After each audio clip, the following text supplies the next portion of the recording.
Welcome back from the break. And today we have a very special guest that we've invited. His name is Chad Wade. Chad, first of all, I just want to ask, I know you've mentioned a lot of really interesting things about your background, a lot of obstacles you've had to overcome. Can you go ahead and elaborate on a few of those things, share that? Sure, no problem. I mean, there's a lot of things that all of us are faced with. You know, when I was a kid, I was 18 months old and I got electrocuted and it melted a hole in the side of my face right here about the size of a silver dollar, and it created a lot of mental challenges for me, you know, things that, you know, I had to deal with that over time. The funny thing is the scar went away once I let go of it. Well, I was going to say, when we were talking earlier, I didn't even notice it. I mean, it wasn't even a noticeable thing, but you were saying growing up. Yeah, growing up, everyone asked me about it. What's wrong with your face? You know, what's up with your mouth? Just stuff like that. And as a kid, that's something you deal with. You know, kids making fun of you, things of that nature. But then again, once I was emotionally able to let go of it, the scar actually went away. I was going to say, it was more of an emotional challenge, like you were saying. You said mental. I was thinking it's probably had a lot more of an emotional play on that. Well, and everybody watching the show today, I mean, everybody's got something that's holding them back from a higher level of success. Would you agree? Absolutely. And so it's just finding out what's that emotional hang up, how do I overcome it, and how do I go up to the next tier, you know, to be successful with health, financially. And, you know, particularly today, the issue that we're dealing with Chad is Chad came from a place where he didn't have, you know, he wasn't very well off financially at all. He came from, I would say, low middle class. Mm-hmm. Yeah, my father was an entrepreneur. Okay, he was middle class, yeah. And so how did you go from that to where you're at today? Napoleon Hill says in Think and Grow Rich that you got to prove that your own philosophy works first. And I went out there searching for many opportunities, and there's a lot of stuff that looks good, smells good, and ends up being no good. So I was very skeptical, but you know, over time, you know, I mean, I had many different obstacles that could have taken me this way or this way, but it's how you mentally deal with them that makes the difference. And luckily for me, I found a mentor, you know, people that I could trust, people that actually believed in me more than I believed in myself, and that makes a huge difference. Now, I've been told this before, you need to get a mentor. What do you find that was important about having a mentor?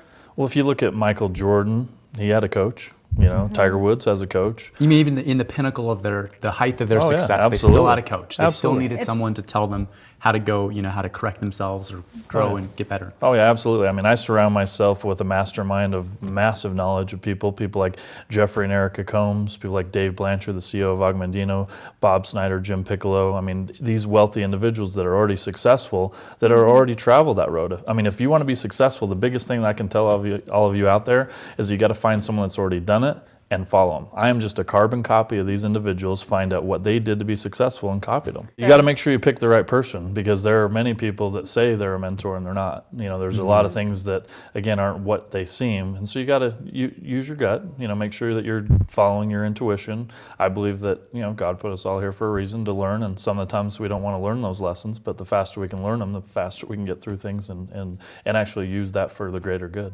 Well, Chad, one thing I was really impressed about you and the company that you're working with right now is the fact that the philosophy wasn't like, okay, let's get rich, let's try to find ways to strategize to get the most money, but it was more of an attitude of servanthood.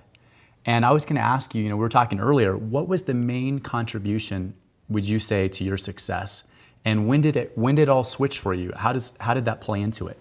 Well, it comes down to a mentor, and I had to learn how to surrender. I mean, many times we want to control situations, we want it our way, we want to, you know, do things a certain way, but I had to let go of the way things I wanted. And, you know, I heard a phrase from one of my mentors, God's delays are not God's denials. And all you have to do is continue on the path, be focused, be congruent, and everything will work out. And the thing that I found is with my mentors, I found two owners of a company based out of Scottsdale, Arizona, and these two individuals said, listen, Chad, we'll mentor you, we'll train you, but you have to be willing, when we help you become successful, you have to be willing to go share that wealth and pay it forward and help others in that process. And Napoleon Hill says, when money comes, it comes with such great force, you wonder where it's been your entire life. And I actually had a situation in business where I had to make a choice between some important family issues and making more money, and I chose the family. And I'll never forget being in my office, and I looked up at the sky and I said, okay, God, I don't need to do this. I'm going to choose this, and I don't need to win this contest. I don't need to make this money. I'm going to let it go. And I actually made twice the amount of money that I would have if I would have chose the other way. Really? So basically, it's not like it's not about the game we play, it's how we play it. Exactly. Okay, so what you're saying in terms of how you've approached finances and how you'd encourage our audience is don't follow the money, Absolutely. Follow where you can serve and make the greatest contribution. Yeah. Mm-hmm. If you help other people get what they want, you'll get 10 times, 100 times what you really wanted in the first place. Now, what about when you're also following your dreams and your passion? I mean, we were just discussing this, saying, you know, if we all just got paid to do what we love, we follow our passion. I mean, it's got to be a happier world for all of us. For sure, absolutely. Absolutely. I mean, you wake up with passion. I mean, when I had a job, you know, you put in your 8 hours and you're exhausted. When you're doing something that you're passionate about, that you're serving mankind, that you're helping other people, and it's actually a benefit, you could work 18 hours. You could work 36 hours straight and just be absolutely loving every second of it. Well, one thing that really caught my attention when I was actually at the seminar and I got to hear Chad speak, they mentioned a concept that was so powerful.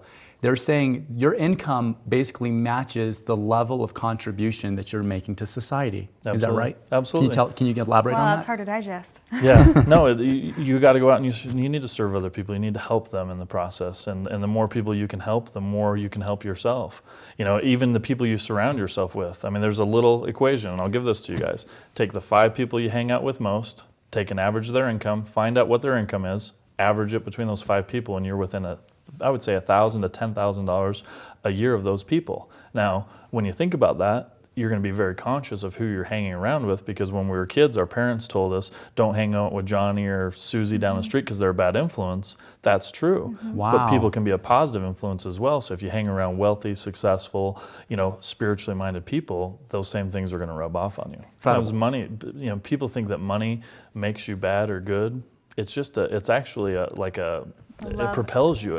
If you're a bad person, money will make you worse. If you're a good person, it'll make you better. And it's just the opportunity for you to experience that and make sure you do the right things with it. You know, ignorance on fire is better than knowledge on ice. You don't have to know about everything to be successful in life. That. Yeah. But you know, the books you read, it's imperative. I mean, I've read Think and Grow Rich by Napoleon Hill at least 300 times. I'm always listening to a book, reading a book, you know, applying great information, because if you ever get to a point where you think you're done, you're in trouble. I mean, I took martial arts for quite a few years. I took Kempo karate and Quan Shu, and when you're a white belt, your goal is to become a black belt.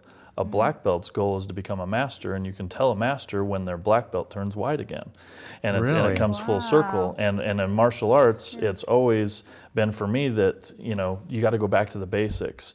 The simple things repeated over time. What you put into your brain, what you put into your mind, what you put into your soul comes out the other side.